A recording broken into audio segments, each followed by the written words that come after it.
Good morning, friends. My name is Stacy MacLaren, and it is my honor to serve on staff here at New Life as an Adult Ministries and Communications Associate. We have been working through some of the parables of Jesus Christ in Matthew in this Peace Be Still devotion series. And so this morning, I have been charged with bringing you a devotion out of Matthew 22. It is the parable of the wedding feast. And so we're just going to take a look at that and just some thoughts about the way God might be speaking to us through that passage. So if you'll read with me, again, this is Matthew 22. We're starting in verse 1. And again, Jesus spoke to them in parables, saying, "The kingdom of heaven may be compared to a king who gave a wedding feast for his son, and sent his servants to call those who were invited to the wedding feast, but they would not come. Again, he sent other servants, saying, 'Tell those who are invited, see, I have prepared my dinner. My oxen, my fat calves have been slaughtered, and everything is ready. Come to the wedding feast.' But they paid no attention and went off, one to his farm, another to his business, while the rest seized his servants, treated them shamefully, and killed them.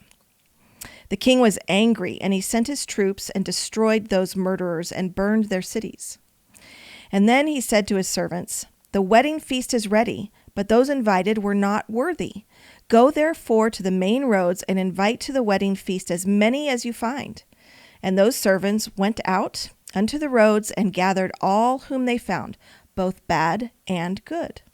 So the wedding hall was filled with guests. But when the king came in to look at the guests, he saw that there was a man who had no wedding garment. And when he said to him, 'Friend, how did you get in here without a wedding garment?' And he was speechless.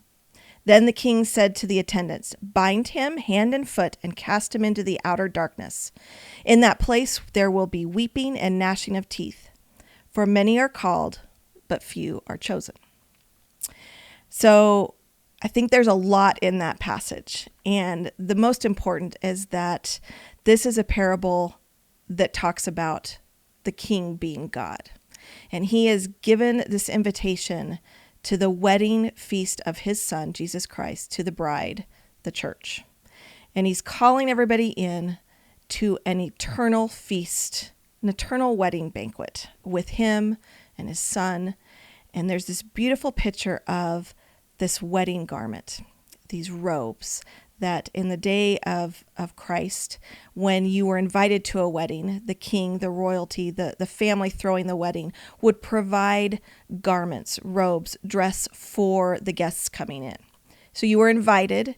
It was a sign of respect to take upon this robe to enter into the wedding hall. And this man didn't do that. He wanted to be a wedding crasher. He wanted to come to the wedding. He wanted to reap all the benefits of the feast, but he didn't want to comply with the level of respect that was required. And so that is why the king threw him out. And that is kind of so much of our world today. We want all the benefits of what God has to offer, but so many people don't want to give their lives to him. Give me all you have, but I'm not going to give you what I need to give you back. And so there's that aspect when we look at this from the wedding feast and the invitation here in the parable. I don't wonder if we look at this from those of us who might be followers of Christ, that God gives us a daily invitation to come in to feast with him. So if we look at this from a non-believer, it's an invitation to enter into the kingdom of eternity, the kingdom feast of eternity. As a believer, it is an invitation to come and enter into kingdom living every single day. He has set this feast before us, and he asks us to come and sit at the table with him. And yet, just like here, all of the rejections of the invitation were filled with self-righteousness. It wasn't that these people had other things to do. It was that they just didn't want to come.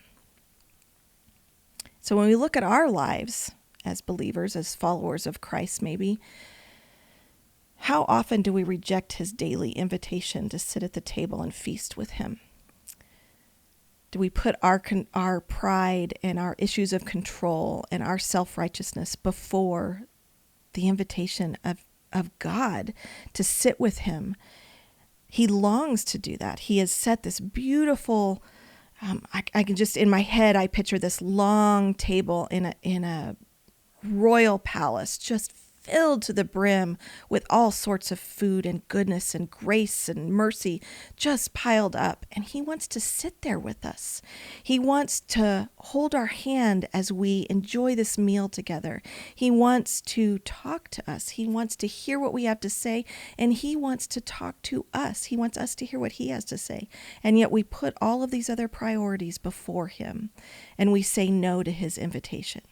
We put our pride of, I don't have my life together yet, and so I need to get myself right first, as if we have the control to get ourselves right. Or we put, I have so many things that I need to do first, and then I'll come to him. We wake up in the morning, and he longs to spend time with us, and yet we put all of these other things before him. And I don't wonder if we accepted the invitation first and sat down at the table to feast with him, he would put our days in order. He would put our priorities in order. We RSVP to that invitation of living a kingdom life and a kingdom calling. And we say yes to coming to the table and sitting down next to God and saying, I give it all to you. I accept your invitation. I want to live alongside you. I want to feast with you. I want what you have to give me. Please take what I have and use it for you. That's a lot. That's where God has taken me with my thoughts. There's so many things in this time of uncertainty that we allow to distract us. We just allow our priorities to take our focus off of God. And in a time of uncertainty, there's so many of us that want to pull in. We want to pull into ourselves. We want to pull our resources in instead of living open-handed and saying, okay, God, you gave me the money that I have. I'm going to continue to give. You gave me the life that I have. I'm going to continue to serve. You gave me the passions that I have. I'm going to continue to honor you with those. Again, that is a daily saying yes to the invitation of kingdom living. We must do that in order for him to put our days in order. That is what God has brought me through this passage. I hope that you received something from it. Just want you to know that we are praying for you all, and we hope you have a very blessed day.